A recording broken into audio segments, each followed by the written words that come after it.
Okay, guys, I am back. So, after the success of Nightmare on Elm Street Part 4, The Dream Master, where would the franchise go from here? Well, today we're going to talk about that with Nightmare on Elm Street Part 5, The Dream Child. So, basically, what happens in this movie?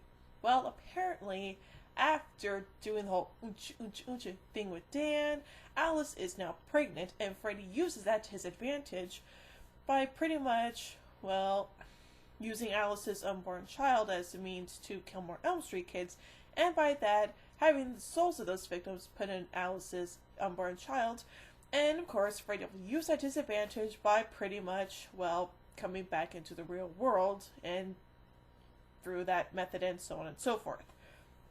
So basically, Alice has to find a way to once again defeat Freddy, and of course along the way we get introduced to some other characters who of course have some unique issues. One of them of course has an eating disorder, and Freddy pretty much kills that girl by having her overeat herself to death. Yeah. Joy bunnies. But also, we get a very interesting scene in this movie, and that is the scene where pretty much Alice witnesses Freddy's mom, Amanda, give birth to Freddy. And so on and so forth, yada yada yada. And ultimately, well, pretty much, Freddy gets his ass handed to him by his own mother. Way to go. Way to go.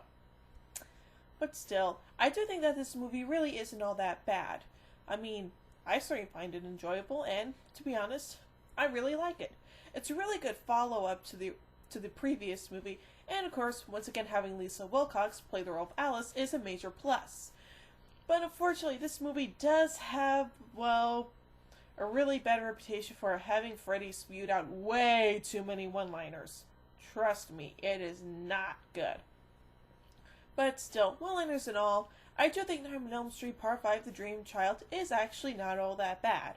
Unfortunately, however, in the next movie, well, yeah, we never get a follow-up as to what happened to Alice, and of course after this movie, she is never mentioned again in the entire franchise.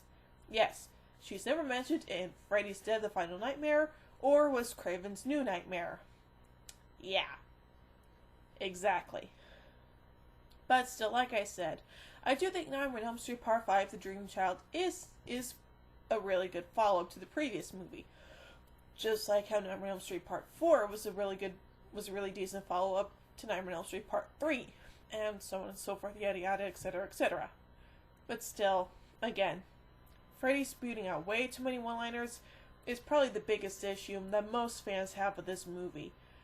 But still, like I said, in dream sequences, they do work out to pretty much, well, to help Freddy realize as to what he's doing to his victim before he kills him, and etc., etc. But still, I do think this movie, like I said, isn't really all that bad. The only thing I wish that could have happened is, well, not make Freddy more cartoonish than he was in the previous movies. I mean, seriously. In the first couple movies, Freddy was always dark and in the shadows, kind of this mysterious guy, you never know who, and you never know where he was going to come from. And of course, that made the movie very, very exciting to watch. But still, really, as far as the rest of the movies go, Freddy is just way too cartoony and way too over the top. Save for, of course, New Nightmare and Freddy vs. Jason, but still, I do think Nightmare on Elm Street Part 5, The Dream Child, is, well, it's okay. It's not a great movie by any means, but it's not a bad movie either. But still, I really do enjoy this movie, and I highly recommend seeing it. So, let's take a minute to examine the pros and the cons of this movie. Now, the pros are definitely the acting. Again, Lisa Wilcox does an amazing job once again playing the role of Alice. And also, the new characters that get introduced I think are actually kind of fascinating. And also, the dream sequences are really elaborate this time, which is kind of nice, and I like that. The cons, however, like I said, are Freddy's one-liners. I mean, especially when he kills Dan, that's the worst disservice of this movie. Again, Dan was a pretty unique character in Part 4, but in this movie, well, he dies. Yes, he lives all throughout Part 4, but then dies in Part 5. Kind of like how Kristen survived all the way to the end of part 3, and then died in part 4. As for Alice, well, she pretty much survives 2 whole movies, which is better than Nancy and Kristen combined, obviously. But again, after this movie, we never hear from her ever again. She's never referenced, she's never shown on screen. There isn't even any sort of flashbacks to her at all. Yeah, exactly. This one character that has survived 2 Elm Street movies is never referenced ever again. Why? But I still just don't understand as to why they had to do that to the character, but oh well, what can I say, I guess. But still, that's my general take on Elm Street Part 5. So yeah. So stick around, be right back. Blech.